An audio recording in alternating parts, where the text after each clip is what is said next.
Hi, I'm Wendy from shinyhappyworld.com, and in this video I'm going to show you how to put together this bunny applique pattern. So this is one of the blocks in the Woodland Critters applique pattern, which is a larger quilt pattern that includes a whole bunch of different forest animals, but in this video we're just going to put together the bunny.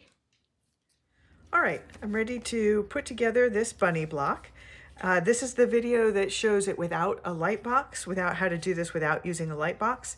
And so I have transferred all of the lines from the paper side of your fusible adhesive to the fabric side.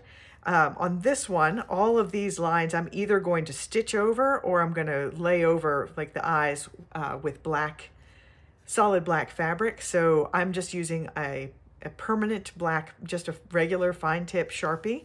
It doesn't matter that it's permanent because I'm going to stitch over those lines with black thread, and these pieces are going to have black applique fabric, so you're never going to see those lines through it. But you can see others I've done with chalk. So I am doing this quilt snapshot style, which means that it's going to look like I just took a picture of this cute little bunny. So that means I'm going to start with the shoulders, and I'm going to put this flat edge along the flat edge of the fabric. So it looks like I've snapped a photo and he has a body, it's just not in the picture. So if you want your bunny to be floating in the middle of the block, just don't use the shoulder piece. That's what I call emoji style, and you'd want to just use the head for that.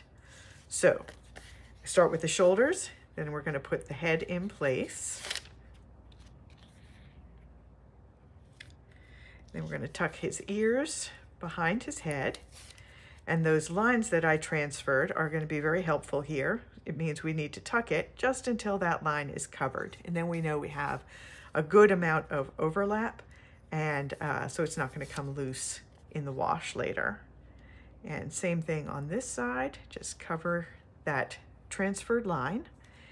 Now let's put the nose in place. Going to go right there, and you want the point of the nose to line up exactly with that little line that's dropping down to the mouth. Now we're just going to put his two eyes in there.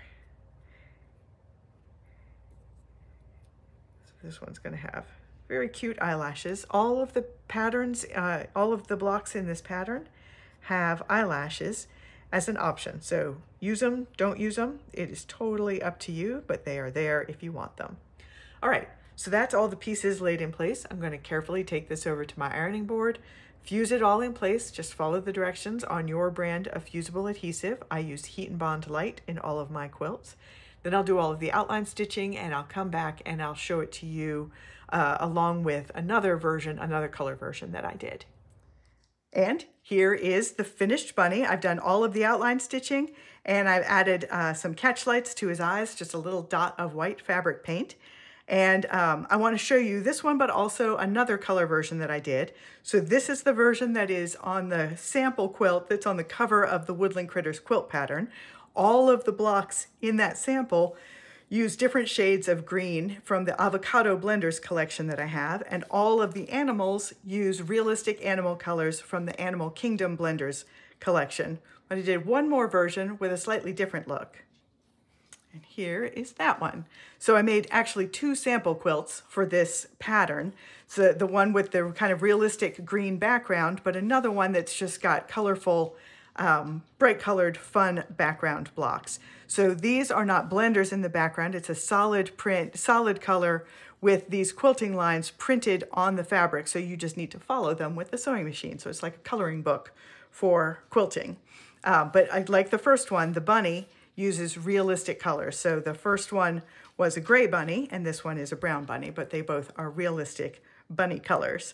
One other difference you'll notice is that this one does not have eyelashes and this one does. So I did almost all of the animals in the Woodland Critters quilt pattern have eyelashes as an option on their pattern. So you can either stitch them or leave them off. I'm Wendy from Shiny Happy World, and this is the bunny pattern.